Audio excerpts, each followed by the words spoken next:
Сәлеметсіздер ме, қымбатты менің көрермендерім. Сіздермен бірге мен Мөлдір Дәулетқызы. Менің YouTube каналыма қош келдіңіздер. Бүгінгі біздің оқу сағатымыздың алғашқы тақырыбы эссе жазып үйрену. Қазіргі уақытта білім беру үдерісінде кез келген салада болсын эссе деген былайша айтқанда сәнге айналып отыр. Кез келген тақырыпқа эссе жазу барысында не жазамын, қалай жазамын, шығарма мен эссенің айырмашылығы қандай деген сұрақтар туындап жатады. Осы сұрақтарға жауап алу мақсатында менің бүгінгі видео сабағым сіздерге үлкен бір септігін тигізеді деген ойдамын. Басынан аяқ тыңдап шығыңыздар. Егер де бір айтатын пікірлеріңіз, ойларыңыз кері байланыстарыңыз болса, комментарийға жазыңыздар, мен міндетті түрде жауап беретін боламын. Жалпы бүгінгі менің сабағымды 2 сағатқа бөліп отырмын. Бүгінгі сабағымыз эссенің жалпы құрылымы мен теориясымен таныстыратын боламын. Қалай жазылу керектігі деген сияқты мәселелермен таныстырамын. Ал келесі сабақта шынайы бір эссені жазып үйрететін боламын. Олай болса, біз бастайық. Ең бірінші эссенің құрылымымен таныспас бұрын эссе дегеніміз не? Осы сұраққа жауап берейік. Эссе дегеніміз қалыптасқан тұжырымдарға жаңа қырынан қарап, өзінше толғап, әрі дағдыдан, әдеттен, көне соқпақтардан бөлек тың болжамдар мен түйіндеулерден тұрады. Эссе дегеніміз әр адамның жеке ойы және оны нақты фактілермен дәлелдейді. Эссе мен шығарманың айырмашылығына келейік. Эссе дегеніміз жалпы француз тілінен аударған кезде тұжырым, көзқарас деген мағынаны білдіреді. Жаңағы айтып өткендей, әр адамның жеке көзқарасы. Ал шығарма дегеніміз оқушының туған халқының әдебиетінен алған білімін өз ойы мен дүние танымдық көзқарасы мен еркін ұштастыра отырып баяндайтын шығармашылық төл еңбегі. Эсседе жоспар құру міндетті емес, ал шығармада жоспар құру міндетті.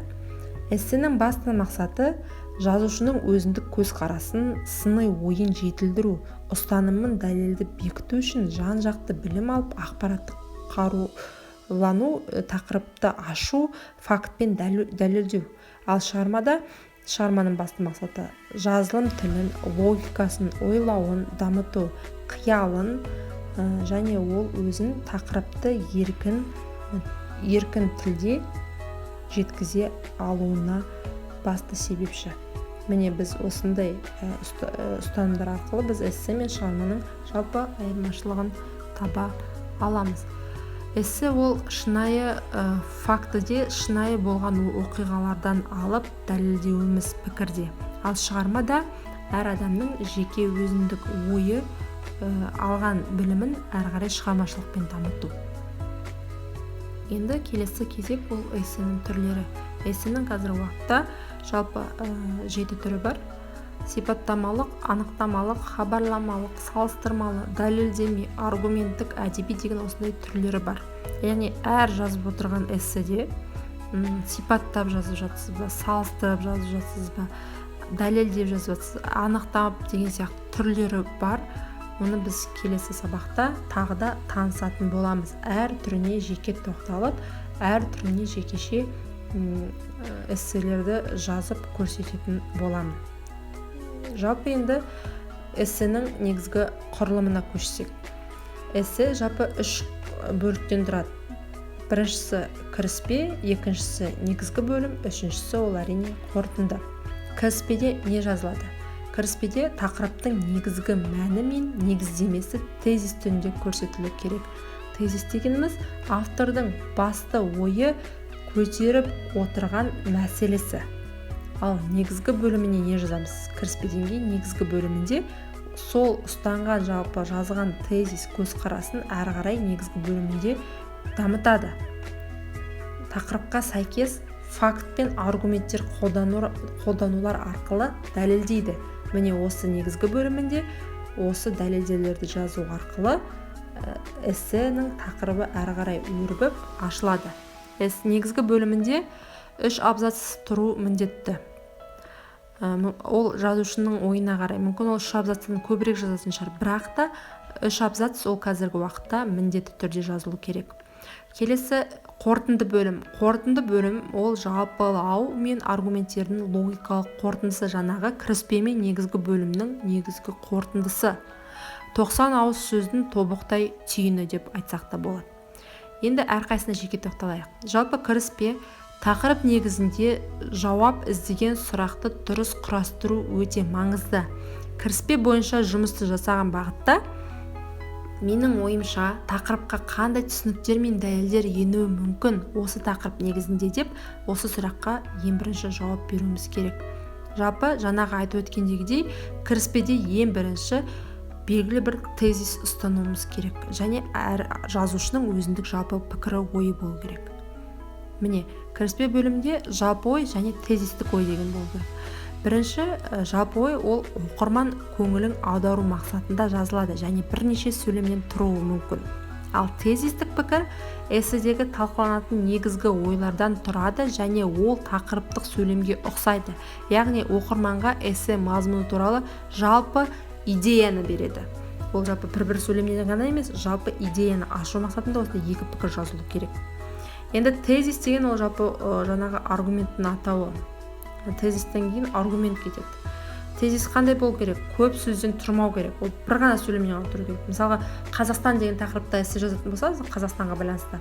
Мысалға, мен Қазақстанның патриотымын. Болды, мынау сіздің ұстанған тезисіңіз, басты идеяңыз. Осы идеяны өрбіту мақсатында әрі қарай осы не себепті сөйтіп айттыңыз? Кіріспесіне неге сіз олай мен Қазақстан халқының патриотымын деп жаздыңыз? Әрі қарай тақырып дамыту барысында сіз аргумент қолданасыз. Дәлелдеуіңіз керек. Енді жалпы тезистің жалпы ережесіне тоқтайық. Тезис бұл эссеңізде бір нәрсе дәлелдеуге немесе түсіндіруге тырысқыңыз келуі. Мысалға, менің отаным гүлденген Қазақстан. Бұл міне осындай аз ғана бір ғана сөйлемден тұрған сіздің өзіндік пікіріңіз, өзіндік ұстанған тезисіңіз. Осында айтып отырған өзіңіздің ойыңыз. Осы ойға сіз әрі қарай аргументтер қолданып, факттерді жазып, дәлелдеп, соңында қорытындысын шығарасыз. Яғни әр эссе жазу барысында әр этаппен жазу керек, санамалап. Бұл бізде кіріспе бөлімі. Тезистің барлығы кіріспеге кіреді. Келесі негізгі бөлім. Негізгі бөлімде таңдаған мәселе және негізгі сұрақты қараудың теориялық және практикалық негіздерін қамту. Осы бөлімде дәлелдер мен талдаулары, дамулары, болжамдары, сонымен қатар сұрақ бойынша бар мәліметтерге қарағанда дәлелдер мен ұстанымдар міндетті түрде негізделу қажет. Және негізгі бөлім 3 абзацтан тұру керек. Ол жазушының негізгі ойына қатысты. Егер жазушы әрі қарай ол бірнеше факт пен дәлелдер қолдану арқылы жазам десе, бірнеше абзацтар шығуы мүмкін. Бірақ та негізгі бөлімде 3 абзац міндетті түрде болуы керек. Яғни тақырып негізінде әрі қарай сіздің жаңа кіріспеден негізгіге көшуіңіз. Жаңа кіріспеде біз тезис ұстандық, ал енді негізгіде факт пен аргументтер қолданамыз жазған кезде. Аргумент дегеніміз не ол?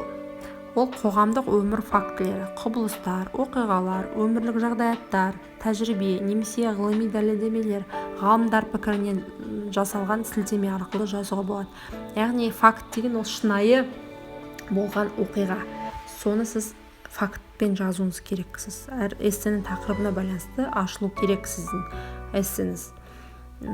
Бұл негізгі бөлімде факт пен аргументпен дәлелдейсіз.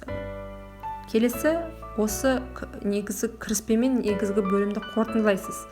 Қалай қорытындылайсыз? Яғни қорытындыда міндетті түрде болу керек шарт ережесі бар. Ол тақырып бойынша дәлелді қорытынды жазу керексіз. Эссе қорытындылаған кезде негізгі бөлімде айтылған ойдың мәнін, мағынасын ашу мақсатында сіз суреттеу, цитата немесе бір әсерлі дәлелде жазасыз ба, осыны міндетті түрде қолдануға болады. Және де қорытынды жазған кезде мынадай сұраққа жауап болу қажет. Эссенің басында айтылған мәселе бойынша не деуге болады? Яғни басы дегеніміз жаңағы кіріспемен сіздің негізгі бөліміңіз. Осы екі жаңағы тезис, аргумент, факт қолдандыңыз. Енді осыған соңғы 90 ауыз сөздің тобықтай түйінін жазуыңыз керек. Не деуге болады? Өзіңіздің жаңағы пікіріңізді жазасыз және бұнда ұсыныс жазу міндетті қорытындыда. Енді эссе жазу барысында қатаң сақталуы тиіс талаптарды міндетті түрде есте сақтау қажет.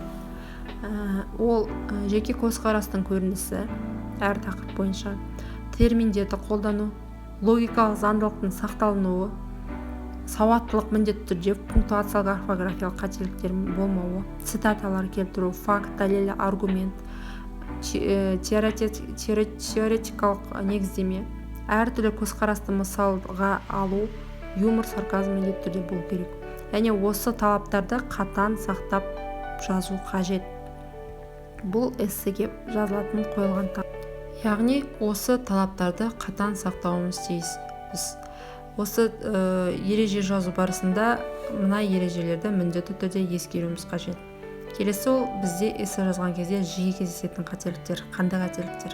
Проблема ашылмайды, терминдерді орынсыз, сауатсыз қолданады, келтірген мысалдар автор позициясына қайшы, қорытындылау, түйін шығару деген жоқ, тым қарапайым өмірдің мысалдары көп, автордың жеке позициясы көрінбейді, теориялық негіздемелері жоқ, ауызекі сөздер, диалект сөздер көп кездеседі, логиканың болмауы, факт, аргументтердің қолданбаулары. Осындай қателіктер көп кетеді де, осы жүйеде эссе ашылмай қалады. Сосын эссе мен шығарманы шатастырудың негізгісі осында болып тұр. Яғни жаңағы айтылған талаптар мен қателіктерді міндетті түрде ескеріп алуларыңыз қажет. Келесі, көлеміне қойылатын талапты ескеруіміз керек. Әр сынып бойынша эссе жазудың негізінде өзінің көлемі бар, сөздері. 5-ші сынып 70-80 сөз жазу міндетті. 6-ші сынып 80-90 сөз. 7-ші сынып 90-100 сөз. 8 100-150. 9-ші сынып 150-200. 10 200-250. 11 250-300 және жоғарғы оқу орнындағы студенттері 500 сөз немесе 1-2 бет немесе 20 бетке дейін жазады. Яғни осы сөздер санын міндетті түрде сақтауымыз қажет. Бұл да эссенің жазу талабына кіреді. Яғни әр бағалар кезде дескриптор бойынша бағалау критерий осы жазылады.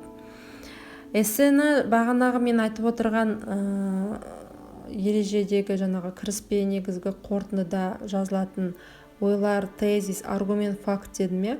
Мен сіздерге мына попс формуласын ұсынғым келіп отыр. Бұл попс формуласы арқылы осы ережені жаттап алсаңыздар, эссе жазу сіздерге кішкене оңай болады. Әр мысалға берілген тақырыпқа бірінші, екінші сөйлем дегеніміз жаңағы мен айтып өткен жалпы пікірмен тезистік пікір кіріспеге жіберсеңіздер, үшінші сөйлемді сіз негізгіге және соңғы сөйлемді сіз қорытындыға қолданатын боласыз. Мысалға бірінші сөйлемге менің ойымша деп бастайсыз, яғни кіріспеңіз. Екінші сөйлемге себебі мен оны былай түсіндіремін, яғни сіздің тезисіңіз. Бұл екі сөйлем кіріспеге кетеді. Үшінші сөйлем, оны мен мына фактілермен, мысалдармен дәлелдей аламын. Яғни өзіңіздің фактіңіз, аргументтен кейін бар фактіңіз болу керек. Соңғы сөйлем, осыған байланысты мен мынадай қорытынды шешімге келдім деп өзіңіздің эссеңізді аяқтайсыз. Яғни осы попс формуласын есіңізде сақтап алып, осы арқылы жазсаңыз, санамалап әр саты бойынша сіздің эссеңіз жүйелі жазылады. Яғни жаңағы бастапқы айтып өткен кіріспеңіз, негізгіңіз, қорытындының барлығы осы ереже бойынша жазады. Келесі сабақта мен осы попс формуласы ережесімен жаңағы айтып өткен тезис, аргумент, факттарды қолдану арқылы эссенің белгілі бір өзімнің жазған эссемді көрсетіп, практика жүзінде сіздерге дәлелдеп көрсететін боламын. Яғни фактты қай жерде жазамыз, фактты қалай жазамыз, әр тақырыпты қалай ашамыз деген сияқты мен сіздерге келесі сабақта түсіндіретін боламын. Бүгінгі менің мына сабағым сіздерге түсінікті болды деп ойлаймын. Тағы да өздеріңіз үшін қарап шығыңыздар. Сұрақтарыңыз болса комментарийға жазыңыздар. Көптен көп рахмет.